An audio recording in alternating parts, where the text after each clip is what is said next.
दोस्तों, अब पूड़ी बनाने से पहले ना ही आपको इसको बेलने का झंझट करना होगा, ना ही आटे को गूंथने का झंझट करना होगा। जब भी बस पूड़ियाँ बनानी होंगी तो आप आराम से पूड़ियों को तल कर खा सकते हैं। बहुत ही कम तेल में बहुत ही कम सोखने वाली पूड़ी बनाने का तरीका आज आपके साथ शेयर करने वाली हूँ। इसके अलावा और भी टिप्स एंड ट्रिक्स हैं इस वीडियो में जो आपको बहुत ज़्यादा पसंद आएंगे। चलिए शुरू कर लेती हूँ मैं आज का अपना ये वीडियो।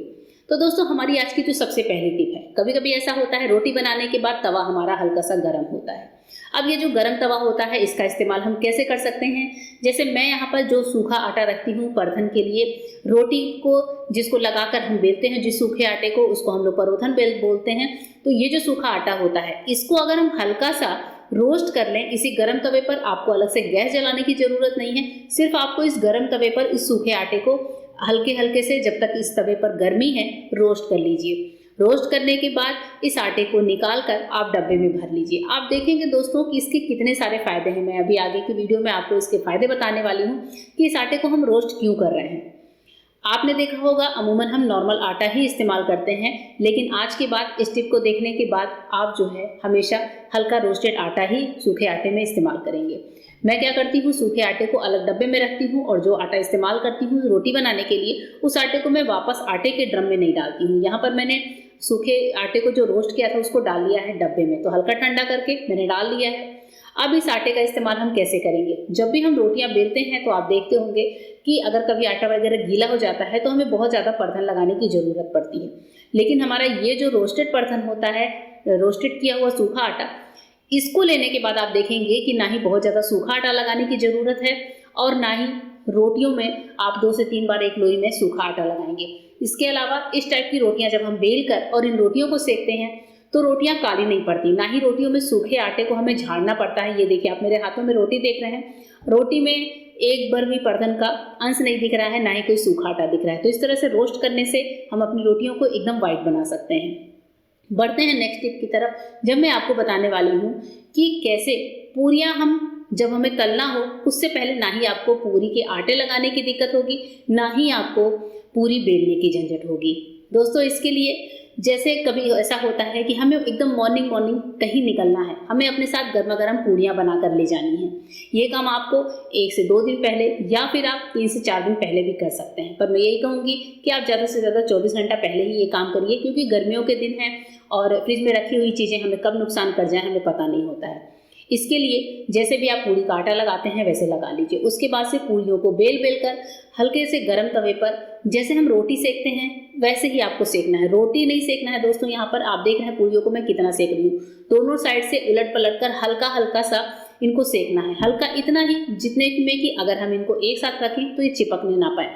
दोनों साइड से जब ये अच्छे से सिक जाएंगी तो हम इनको इस तरीके से एक साथ करते जाएंगे। और आप देख रहे हैं मैंने इन छोटी छोटी पूरियों को कितना सेका है। एक एक पूरियों को मैं रखती जा रही हूँ और बाकी जो पूरियाँ हैं उनको इकट्ठी करती जा रही हूँ। तो इस तरह से तवे पर अगर मुझे 1 किलो आटे की भी पूरियाँ बनानी होंगी तो मुश्किल से 5 से 6 मिनट लगेंगे इस तरह से पूरियों को सेकने में। इस तरह से पूरियों को सेक के रखने के लिए क्या रीज़न है दोस्तों, मैं बताती हूँ। अब जैसे मैंने यहाँ पर कुछ पूरियाँ जो मुझे बनानी थी 10-12, वो मैंने इस तरीके से हल्की सेक कर रखी हैं। इनको मैं पहले हवा में नॉर्मल टेम्परेचर पर रखूँगी। जब ये हल्की सी ठंडी हो जाएंगी, बहुत ज़्यादा गर्म और बहुत ज़्यादा ठंडा आप स्टोर नहीं करेंगे, बहुत ही हल्के से इनको स्टोर करेंगे, एकदम हल्की सी गर्माहट लिए हुए। अब इसके बाद से मैं ले लूँगी कोई कांच का इस टाइप का एयर टाइट बॉक्स। आप कोई प्लास्टिक का भी ले सकते हैं। वैसे अगर हम कांच के बर्तन में खाना स्टोर करें तो बहुत अच्छी बात होती है। इस तरह से जितनी पूरियाँ हमने हल्की हल्की सेकी हैं उन सारी पूरियों को हम यहाँ पर कांच के बोल में स्टोर कर लेंगे। कांच के बोल में स्टोर करने के बाद हमें इन्हें रख देना है फ्रिज में। अब जैसे मुझे मॉर्निंग निकलना है तो मैं क्या करूँगी, इस तरह से पूरियों को हल्का सेक कर डब्बे में डालकर फ्रिज में डाल दूँगी, जिससे नेक्स्ट डे अगर मुझे जल्दी भी निकलना है तो मैं फटाफट से अपना काम कर सकती हूँ। हमारे हस्बैंड कभी कभी ऑफिस के लिए बाहर जाते हैं या फिर टूर पे निकलते हैं, बच्चों को टिफिन फटाफट से देना होता है, तो ऐसे में आप अपने 1 दिन पहले का काम 1 रात पहले ही करके इस तरीके से रख सकती हैं। अब ये मैंने जैसे पूरियों को फ्रीज करने के लिए तैयार कर लिया है। ये पूरियाँ फ्रिज में जाएंगी और अब अभी जब मॉर्निंग का टाइम है तब मैं आपको वो शूट दिखा रही हूँ कि मैंने पूरियों को निकाला है, तेल को गर्म किया है। तेल को जैसे नॉर्मल गर्म करते हैं वैसे गर्म कर लीजिए। एक एक पूरी को डालते जाएंगे और आप देखेंगे कि हमारी जो ये पूरियाँ हैं पहले से सिक कर रखी हुई कितनी ज़्यादा बढ़िया तरीके से फूलती हैं। दूसरी बात, इनको बनाने में टाइम कम लगता है। तीसरी बात दोस्तों कि ये पूरियाँ जो होती हैं वो तेल बहुत ही कम सोखती हैं। इस तरह की पूरी बना के रखने के बहुत सारे फ़ायदे हैं। चौथा फ़ायदा तो ये होता ही है दोस्तों कि इन पूरियों को तलने में टाइम कम लगता है, जिससे आजकल गर्मियों के दिनों में हमें किचन में बहुत ज़्यादा देर खड़ा नहीं होना पड़ता। हम नॉर्मल तरीके से जब बेली हुई पूरियों को तलते हैं तो उसका टाइम और इन तरह की पूरियों का टाइम आप कैलकुलेट करके देखिएगा, आपको बहुत कम टाइम लगता है। और आप देखिए मैंने कढ़ाई में कम तेल लिया है और कम तेल में ही हमारी पूरियाँ झट-झट से फूल कर तैयार हो रही हैं।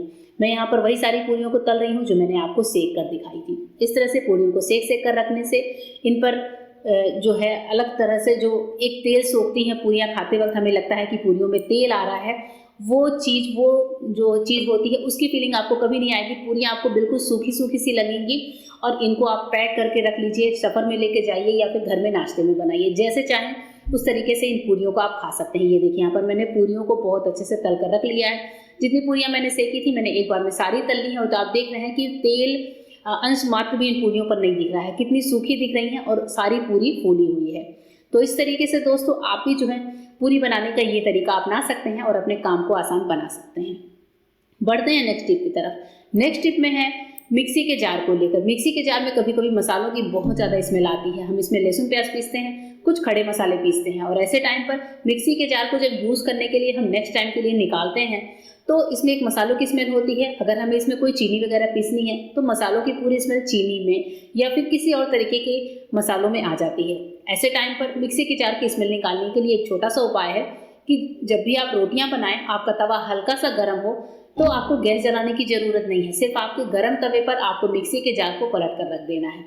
होगा ये कि तवे की जो गर्मी है उससे मिक्सी का जार बहुत अच्छे से इंटरनली तक सूख जाता है, उसकी महक निकल जाती है। जार के ऊपर आप कोई भारी बर्तन रख दीजिए, जैसे मैंने यहाँ पर अपनी चीनी का डब्बा रख दिया है। कोई भी भारी चीज़ रख देने से मिक्सी के जार पर एक दबाव पड़ता है और ये अंदर तक काफ़ी ज़्यादा गर्म हो जाता है। इस तरीके से जब तक तवा गर्म है मिक्सी के जार को पड़े रहने दीजिए। अब जब आप मिक्सी के जार को उठाएंगे दोस्तों तो आप देखेंगे कि जार की जितनी भी स्मेल है वो पूरी की पूरी निकल चुकी है। जार हमारा एकदम बढ़िया से स्मेल करने लगा है। इसके बाद से आप नॉर्मल चीज़ें इसमें पीस सकते हैं। होप करती हूँ टिप आपको पसंद आई होगी। नेक्स्ट टिप है नमक के डब्बे को लेकर। नमक हम किसी भी तरह के डब्बे में रखें, प्लास्टिक में, कांच में, कैसे भी, बस दोस्तों हमें इसे स्टील के डब्बे में नहीं रखना चाहिए।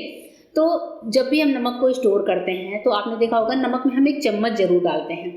नमक में जब भी आप चम्मच डालें दोस्तों तो कभी भी स्टील का चम्मच ना डालें, क्योंकि आप देखेंगे स्टील के चम्मच में जंग लग जाती है, साथ ही स्टील के चम्मच से नमक में गुठली भी पड़ जाती है। दोनों ही बातें होती हैं।